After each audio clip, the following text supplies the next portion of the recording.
कई सदियों पहले जापान में एक समय था जब एक महान तलवारी और योद्धा मियामोटो मुसाशी ने अपने जीवन को उत्कृष्टता की ओर बढ़ने के लिए समर्पित किया। मुसाशी का बचपन असामान्य नहीं था, लेकिन उन्होंने हमेशा तलवारी के प्रति अपनी आकर्षण रखा। उन्होंने युवा आयु में ही एक तलवारी के गुरु के पास जाने का निर्णय लिया। उनका प्रशिक्षण भारी था, लेकिन मुसाशी ने कभी हार नहीं मानी। वे हमेशा उनके मास्टर से सीखते रहे और खुद को सुधारने का काम करते रहे। जब उन्होंने तलवारी के क्षेत्र में प्रतिस्थापित किया, तो वे अपनी अद्वितीय तकनीकों के लिए प्रसिद्ध हुए। उनकी एक विशेष बात थी, उनकी अनदेखी शक्ति और तबादला तकनीक। मुसाशी के अनुसार जीतना एक तलवार के साथ नहीं, बल्कि अपने दिमाग और मानसिकता के साथ होता है। वे अपने आत्मनिगरानी और ध्यान की प्रौढ़ता के लिए प्रसिद्ध थे, जो उन्हें बड़े साहसिक कार्यों को करने में सहायक हुआ। एक दिन मुसाशी के सामने एक तबादला तकनीक की तलवार आई। वे बिना किसी प्रकार की प्रैक्टिस के उसे लेने के लिए तैयार थे। युद्ध के दिन वे अपनी नई तकनीक के साथ बिना एक भी बार हारे अपने प्रतिद्वंद्वी को हरा डाले। मुसाशी की कहानी हमें यह सिखाती है कि जीतना आपके अंदर की मानसिकता और संकल्प की गहराई से आता है। आपके सामर्थ्य का सीमा नहीं होता, और अगर आप आत्मसमर्पण से काम करें तो आप अपने लक्ष्यों को हासिल कर सकते हैं। आप पढ़ाई करने बैठते हैं, किताब खोलते हैं, लेकिन मन कहीं और भाग जाता है।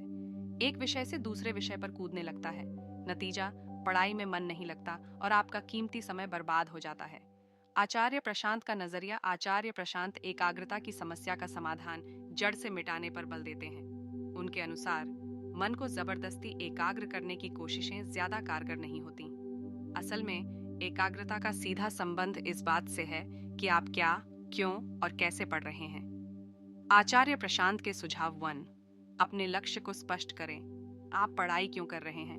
डॉक्टर बनना चाहते हैं या सिर्फ किसी डिग्री के पीछे भाग रहे हैं? ये सवाल खुद से पूछें। स्पष्ट लक्ष्य मन को एकाग्र करता है। जब आप जानते हैं कि आप पढ़ाई क्यों कर रहे हैं, तो वही लक्ष्य आपको पढ़ाई में आगे बढ़ने के लिए प्रेरित करेगा। 2, पढ़ाई को जिम्मेदारी समझें। कई बार छात्रों को लगता है कि पढ़ाई कोई बाहरी दबाव है, जैसे माता पिता का दबाव या परीक्षा का डर। आचार्य प्रशांत कहते हैं कि पढ़ाई को अपनी जिम्मेदारी समझें। आपने खुद इस विषय को चुना है, तो अब ये आपकी जिम्मेदारी है कि आप इसमें अच्छा प्रदर्शन करें। 3, प्रेम और चुनाव का महत्व। जब हम किसी तो आपकी पढ़ाई में प्रेम और जुनून होगा। नतीजा, आपका मन एकाग्र होगा। 4, आध्यात्मिक शिक्षा का संतुलन। सांसारिक शिक्षा जरूरी है, लेकिन सिर्फ उसी में उलझना भी ठीक नहीं।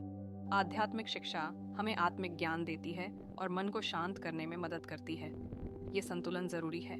सहजता से जिएं, चीजों को जटिल न बनाएं और जीवन का आनंद लें। शारीरिक स्वास्थ्य का ध्यान रखें, अपने शारीरिक स्वास्थ्य का ध्यान रखें। नियमित रूप से व्यायाम करें, स्वस्थ भोजन करें और पर्याप्त नींद लें। आत्मज्ञान प्राप्त करना एक लंबी और चुनौतीपूर्ण यात्रा है, लेकिन इन व्यावहारिक कदमों का पालन करके आप अपने मन को प्रशिक्षित कर सकते हैं और आत्मज्ञान प्राप्त कर सकते हैं। आचार्य प्रशांत के अनुसार आत्मज्ञान प्राप्त करना एक लक्ष्य नहीं, बल्कि एक निरंतर यात्रा है। यह एक ऐसी यात्रा है जिसमें हम अपने स्वयं के सार को खोजते हैं और ब्रह्मांड के साथ एक गहरा संबंध स्थापित करते हैं। उन्होंने आत्मज्ञान प्राप्त करने के लिए कई व्यावहारिक कदम सुझाए हैं, जिनका हमने विस्तार से अध्ययन किया है। मन को शांत करना, ध्यान, योग और प्रकृति के साथ समय बिताकर हम अपने मन को शांत कर सकते हैं। एक शांत मन हमें स्पष्टता और अंतर्दृष्टि प्रदान करता है। मन की इच्छाओं को समझना, हमें अपनी इच्छाओं को पहचानना चाहिए और उन्हें नियंत्रित करना सीखना चाहिए। अत्यधिक इच्छाएं हमें बांधती हैं और आत्मज्ञान के मार्ग में बाधा बन सकती हैं। अहंकार को छोड़ना, अहंकार हमें दूसरों से अलग मानता है, जो कि आत्मज्ञान के लिए एक बड़ी बाधा है। हमें अहंकार को छोड़कर सभी के साथ एकता का अनुभव करना चाहिए। ज्ञान की खोज करना, ज्ञान की खोज के लिए हमें किताबें पढ़नी चाहिए, गुरुओं से सीखना चाहिए और अपने स्वयं के अनुभवों से सीखना चाहिए। ज्ञान हमें आत्मज्ञान के मार्ग पर आगे बढ़ने में मदद करता है। सत्य की खोज करना, हमें अपने विचारों पर प्रश्न करना चाहिए और सत्य की खोज करनी चाहिए। सत्य हमें मुक्ति दिलाता है। सकारात्मक सोच विकसित करना, सकारात्मक सोच हमें आशावादी बनाती है और हमें कठिन समय में भी आगे बढ़ने की शक्ति देती है। समाज सेवा, दूसरों की सेवा करने से हम अपने अहंकार को कम कर सकते हैं और अपने जीवन में अर्थ और उद्देश्य पा सकते हैं। संतुलित जीवन, शारीरिक, भावनात्मक और आध्यात्मिक स्वास्थ्य का संतुलन बनाए रखना आवश्यक है। सहजता, हमें जीवन को सरल बनाना चाहिए और चीज़ों को होने देना चाहिए। आत्मज्ञान एक ऐसा अनुभव है जिसे शब्दों में बयान नहीं किया जा सकता। यह एक ऐसा अनुभव है जिसे केवल अनुभव किया जा सकता है। जब हम आत्मज्ञान प्राप्त करते हैं तो हम अपने स्वयं के सार से जुड़ जाते हैं और ब्रह्मांड के साथ एक गहरा संबंध स्थापित करते हैं।